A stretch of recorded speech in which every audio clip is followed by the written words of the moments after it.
नमस्कार विद्यार्थियों, संस्कार पब्लिक स्कूल ऑनलाइन क्लास में आपका हार्दिक स्वागत है। आज हम विशेषण के भेद के बारे में अध्ययन करेंगे। पिछली क्लास में गुणवाचक विशेषण के बारे में पढ़ा था।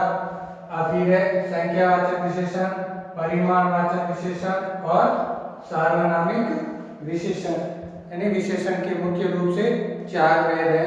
तो आज हम संख्यावाचक विशेषण से शुरुआत करेंगे। संख्यावाचक विशेषण किसे कहते हैं? तो परिभाषा देखते हैं सबसे पहले। संख्यावाचक विशेषण की परिभाषा क्या है? जो विशेषण संज्ञा या सर्वनाम की, किसकी? संज्ञा या सर्वनाम की संख्या बताते हैं, यानी संख्या के बारे में जो बताते हैं उसे हम संख्यावाचक विशेषण कहते हैं। यानी वाक्य के अंतर्गत संख्या का परिचय हमें होगा। जैसे मुझे 10 आम चाहिए। अब देखिए इसमें एक आपको कीवर्ड मिला होगा संख्या का। ये क्या है? 10। अब ये क्या है? एक निश्चित संख्या है जिसके अंतर्गत हम कह सकते हैं कि ये संख्यावाचक है। दूसरा इसी के अंतर्गत और देखिए मुझे कुछ आम चाहिए। अब देखिए कुछ के अंतर्गत ये है कि हम उनको गिन तो नहीं सकते हैं परंतु उसकी मात्रा हो सकती है। संख्या के अंतर्गत ज्यादा हो सकता है, कम हो सकता है, अनुमान लगाया जा सकता है।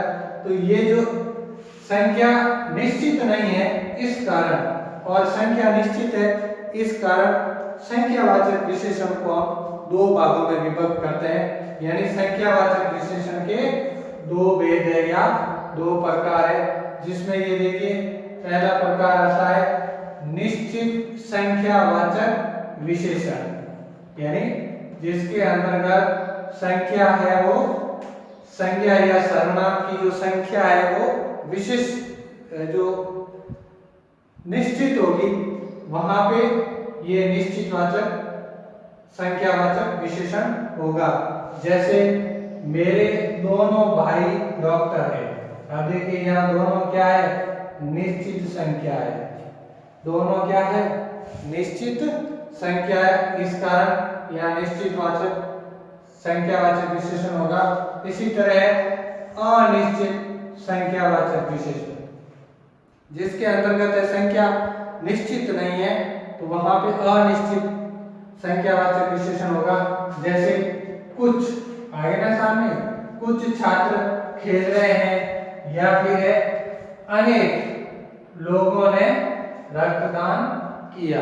तो ये जो है इसकी हम निश्चित संख्या नहीं बता सकते हैं। 1 भी है, 2 भी है, 5 है, 10 है या 50 है, 100 है, कितने भी हो सकते हैं। उसके बारे में हम संख्या गिन करके नहीं बता सकते हैं। तो ये भी यहाँ लिखा कि मेरे दोनों भाई डॉक्टर है, मेरे तीनों भाई अध्यापक है, तो या मेरे भाई या मेरे 3 भाई सैनिक है।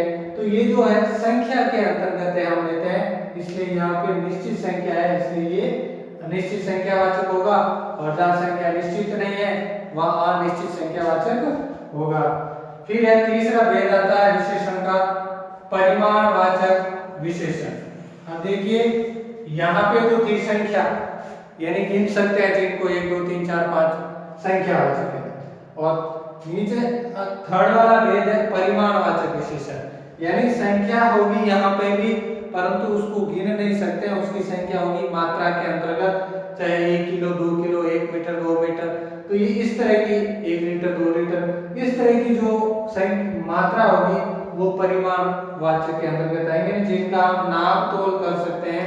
यानी जिस विशेषण से किसी वस्तु की नाप अथवा तोल, आगे सब देखिए दो कीवर्ड है आपके सामने, नाप अथवा तोल, यानी किसी वस्तु की नाप तोल का जो बोध कराने वाले शब्द होते हैं उन्हें हम परिमाणवाचक विशेषण कहते हैं। जैसे आपके सामने वाक्य लिखा हुआ है मुझे 1 किलो, ये आ गया 1 किलो दूध चाहिए, तो ये है निश्चित नाप तोल हो गई।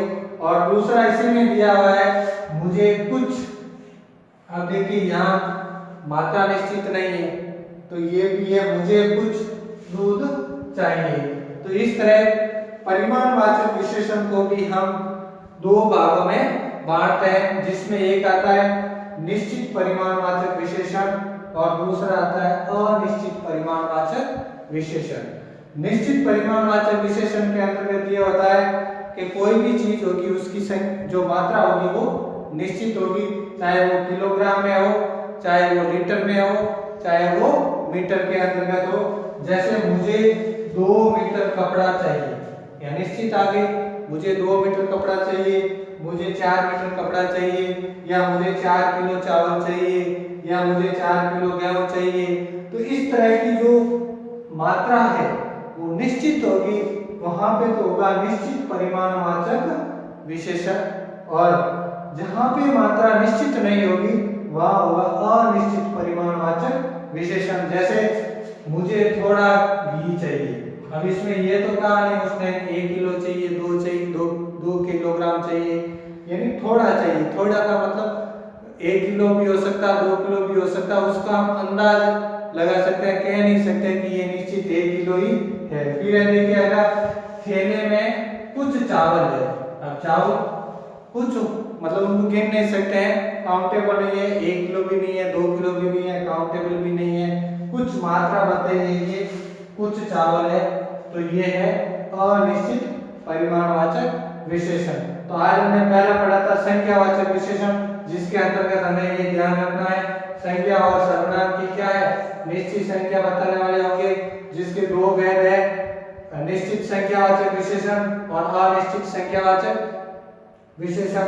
निश्चित संख्या के अंतर्गत है वाक्य के अंतर्गत संख्या निश्चित होगी, और अनिश्चित के अंतर्गत वाक्य के अंतर्गत अनिश्चितता बनी रहेगी।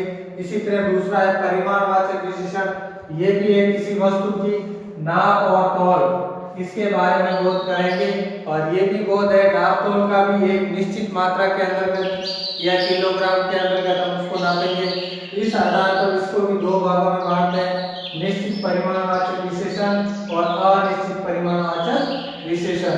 निश्चित के अंतर्गत आता है कि मुझे 2 मीटर कपड़ा चाहिए या मुझे 4 मीटर कपड़ा चाहिए, और अनिश्चित के अंतर्गत आता है कि थैले में कुछ चावल पड़े हैं या मेरे पास में कुछ मीटर कपड़ा है। तो ये जो है जिसके बारे में मैं निश्चितता नहीं बता सकते हैं वह अनिश्चित परिमाणवाचक विशेषण होगा। नमस्कार।